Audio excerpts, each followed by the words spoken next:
दिया है। ये तलवार मैं स्पेशल मंगाया हूं, इसके लिए मैं स्क्रीन पर दिखा रहा हूं और मैं अपने हाथ से इसका गर्दन काटूंगा।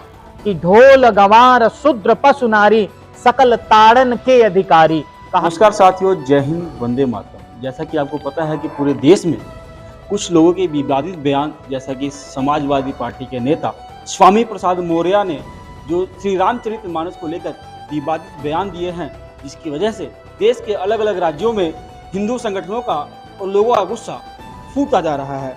अगर बात करूं तो समाजवादी पार्टी के नेता स्वामी प्रसाद मौर्य ने कहा कि कई करोड़ लोग जो कि श्री रामचरितमानस को नहीं पढ़ते और उसमें जो श्लोक या जो रामचरितमानस के जो कुछ शब्द लिखे गए हैं वो तुलसीदास ने अपने सुख के लिए लिखे हैं और अपने स्वाद के लिए लिखे हैं, जिसको लेकर उनके जो ये बोल थे कहीं ना कहीं धार्मिक संगठन और हिंदू लोगों को आहत करने वाले हैं। उसी को देखते हुए कि आखिर ये जो श्लोक है, ढोल गंवार शूद्र पशु नारी सकल ताड़न के अधिकारी, आखिर ये श्लोक क्या है, ये श्लोक कहाँ पर है और रामचरितमानस में ये चौपाई जो है कहाँ पर आती है और इसकी जो व्याख्या किस लिए की गई थी और प्रभु श्री राम ने आखिर ये सब कब बोले थे, यही सब जानने के लिए आज हम पहुंचे हैं आचार्य मनीष कृष्ण त्रिपाठी के पास और उनसे इस पूरे शब्द को जानने का प्रयास करेंगे कि आखिर इसका मतलब क्या है,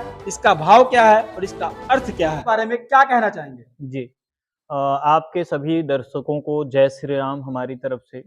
और सभी बंधुजन यही जाने कि देखो, गोस्वामी तुलसीदास जी आज से 500 साल पूर्व में ही उन्होंने श्री रामचरितमानस की रचना की और स्वामी प्रसाद मौर्य जो हैं अभी हद मार के 50 या 55-60 साल पहले जन्म लिए होंगे और उनसे पूर्व में ही उन्होंने बहुत कुछ लेख लिख दिए तुलसीदास जी ने।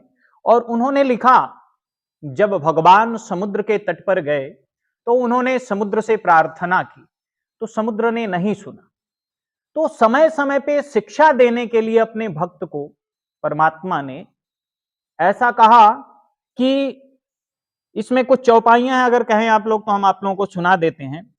तब प्रेरित माया उपजा सृष्टि हेतु सब ग्रंथ निगाए, प्रभु आय सुजहि कह जस आई अहि सोते ही भांति रहे सुख लहै। कहा कि आपकी प्रेरणा से माया ने इन्हीं सृष्टि के लिए उत्पन्न किया है, सब ग्रंथों ने यही गाया है, जिसके लिए स्वामी की जैसी आज्ञा हो वह उसको प्रकाश में रहने के हेतु सुख पाता रहे जीव जो है। और उसी में लिखा उन्होंने कि प्रभु भल कीन मोहि सिख दीन्ही मर ज्यादा पुनि तुम्हारी कीनी। और उसी के नीचे उन्होंने लिखा कि ढोल गंवार शूद्र पशु नारी सकल ताड़न के अधिकारी। कहा कि ढोल जो होता है महाराज, ये संकुचित विचारधारा के जो लोग होते हैं इसकी व्याख्या अपने मनोनुरूप कर लेते हैं, जबकि यह उचित नहीं है। ढोल कहा है कि ताड़न, ताल के हिसाब से जब उस पे ताड़न करेंगे तब वो सुंदर सा लय बाध्य ताल देगा। गंवार, किसी गंवार व्यक्ति को आप किसी कार्य में लगाते हैं और बार बार ताड़न का मतलब यहां पे आ जाता है देखना। जिस प्रकार से कहा है ना, कनक कनक ते सौगुनी मादकता अधिकाय। कहा कि एक कनक है, एक खाए बहुरात है और एक पाए बहुराय। कहा कि कनक सोना को भी कहते हैं और कनक गेहूं को भी कहते हैं। तो इसमें यही इन्होंने कहा कि ताड़न मतलब देखना। किसी गंवार व्यक्ति को आप कार्य में लगा दिए हैं, उसको बार बार जब नहीं देखेंगे तो वो आपको क्या करेगा, आपका काम बिगाड़ देगा। इसलिए दृष्टिपात करते रहने के लिए नारी, महाराज नारी का तो सदा सर्वदा से ये चली आ रही है परंपरा कि भक्त भी उसमें लगा और भगवान भी उनके सम्मान में लगा, है कि नहीं। तो इसलिए इन्होंने कहा कि प्रभु ने अच्छा किया जो मुझे शिक्षा दी, किंतु मर्यादा जीवों का स्वभाव भी आपकी ही बनाई हुई है। ढोल गंवार शूद्र पशु नारी स्त्री, ये सब ताड़न यानी दृष्टिपात करने के अधिकारी हैं। इनको हर समय देखते रहना चाहिए, इनका सम्मान करते रहना चाहिए। महाराज हमारी तरफ से तो स्वामी प्रसाद मौर्य जी के लिए एक अच्छी शिक्षा है कि थोड़ा शास्त्रों का अध्ययन हृदयान्वित गति से करें, लोगों को मार्ग से भ्रमित ना करें। महाराज आज के समय में देखो, शास्त्रोक्त विधि के अनुसार कहें तो यह व्यास गद्दी है और व्यास गद्दी से कभी किसी पॉलिटिकल व्यक्ति को कुछ नहीं कहना चाहिए, लेकिन मैं यही कहूंगा स्वामी प्रसाद मौर्य जी को कि आप थोड़ा अपने बुद्धि और विवेक का प्रयोग करते रहें और मानव हृदय में किसी प्रकार का संकुचित विचारधारा ना उत्पन्न करें। आप विद्वान व्यक्ति हैं, समाज के अग्रगण्य हैं अपने, और ऐसा कुछ भी नहीं लिखा है। और स्वामी तुलसीदास जी ने यही कहा है कि केवल ज्ञान के लिए कहा कि इन पे हर समय ध्यान रखना चाहिए। जैसे कि कहा है कि यज्ञ आदि कर्मों में स्त्री को सदा दाहिने रखना चाहिए, रास्ते में चलते समय अपने सन्मुख रखना चाहिए, आगे करके चलना चाहिए, किसी कार्य में अपनी स्त्री से पूछ के कोई कार्य करना चाहिए। यहां पे कभी भी ताड़ना के लिए उन्होंने नहीं कहा है। ताड़न शब्द में और ताड़ना में बहुत फर्क है। तो इसलिए एक शब्द अनेक अर्थ। तो इसीलिए आप सभी से यही हम गुजारिश करेंगे कि विद्या को सही रूप से अनुसरण करें और सही रूप से देखें। पंडित जी, कहीं ना कहीं जिस तरीके से इस शब्द का ताड़न के या ताड़ना का गलत अर्थ निकाला जा रहा है, तो कहीं ना कहीं ये संकुचित मानसिक विकास धारा और कहीं पॉलिटिकल से प्रेरित होकर और आम जन को जैसे भ्रमित करना और हिंदू धर्म की भावनाओं को जो ये कुठाराघात करना, उस पर ये कहीं ना कहीं बहुत बड़ा अपराध है। अपराध तो है ही है, साथ में ये दर्शाता है कि स्वामी प्रसाद मौर्य जी और उनके साथ में जो और समर्थक गण, उनकी विचारधारा कितनी संकुचित है और कितने संकीर्ण बुद्धि के लोग हैं ये लोग।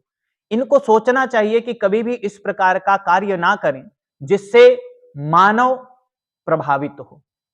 यह मानव जो है उस परमात्मा का, कहा है ना, तुलसी बाबा ने लिखा है रामचरितमानस में कि ईश्वर अंश जीव अविनाशी। जब इतना बड़ा शब्द उन्होंने कह दिया कि यह जीव जो है ईश्वर का अंश है, तो ताड़न के लिए कैसे कह देंगे? ये तो जिस प्रकार से मौर्य जी जो हैं उन्होंने अपने शब्दों को कहा, इनको मैं तो यही कहूंगा कि अपने शब्द इनको वापस लेने चाहिए, क्योंकि इन्होंने बहुत गलत शब्द कहा है। इस श्री रामचरितमानस का पठन पाठन सालों, कई सौ वर्षों से चला आ रहा है और हर घर में ये रामचरितमानस का मंगल पाठ होता है हमारा, और लोग जो हैं इस पे श्रद्धा रखते हैं। और एक व्यक्ति के कह देने से अगर ऐसा कुछ हो जाए तो ये तो मूर्खतापूर्ण कार्य है इनका। इसमें हम इनके विरोध करेंगे क्योंकि ये गलत है, ये उचित नहीं है कार्य।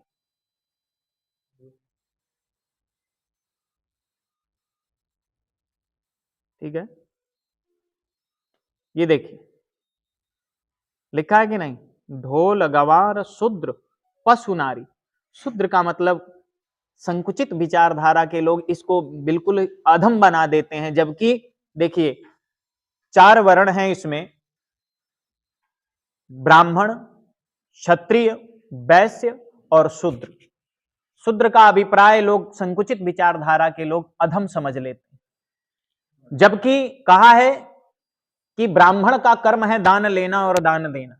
ये जो हमारे शरीर में ही ये चारों वर्ण है, ये जो हमारा गर्दन है ज्ञान लेता है यहां से, और ये हमारा मुख जो है ज्ञान देता है, ये ब्राह्मण कहा गया। ये पूरा ब्रह्मांड है, इसी से हमारा सब कुछ चलता है।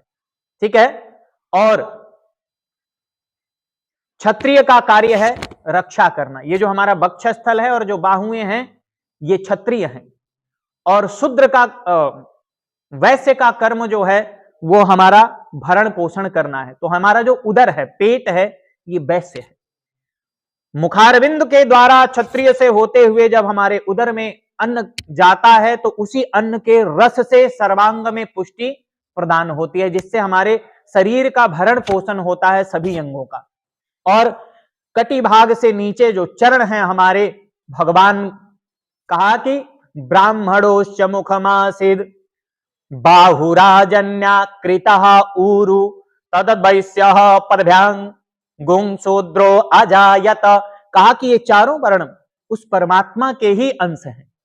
ठीक है, तो वर्ण व्यवस्था थी, ना ही कि जाति व्यवस्था थी। यहां पे सभी सनातनी हैं और सभी सनातनी ही रहेंगे।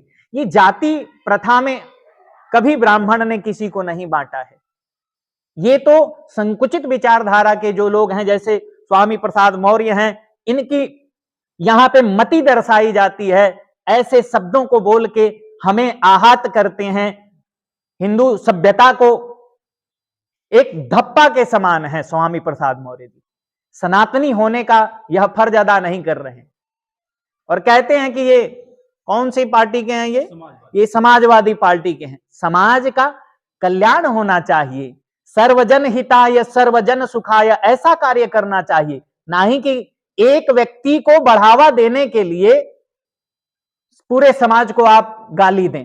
यह उचित नहीं है स्वामी प्रसाद जी। जय श्री राम। से लड़ाने के लिए गृह युद्ध की स्थिति पैदा कर दिया है।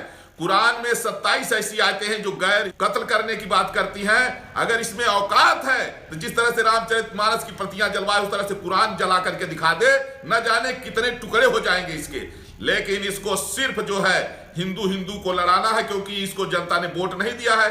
और इस तरह की जो हरकत है यह एंटी नेशनल है और साजिश के तहत की जा रही है। मैं अंतिम चेतावनी स्वामी प्रसाद मौर्य को जारी कर रहा हूं। 24 घंटे के अंदर क्षमा मांग ले, वरना संतों का क्रोध जब सामने आएगा तो उसको सहन करने की क्षमता स्वामी प्रसाद मौर्य को नहीं है। मैं खोज रहा हूं कि इसको पैदा किसने किया। जरूर इसको पैदा करने वाला कोई आतंकवादी या जिहादी रहा होगा। इसके बयान सुनने के बाद जो है हमने तलवार जो है सही करना शुरू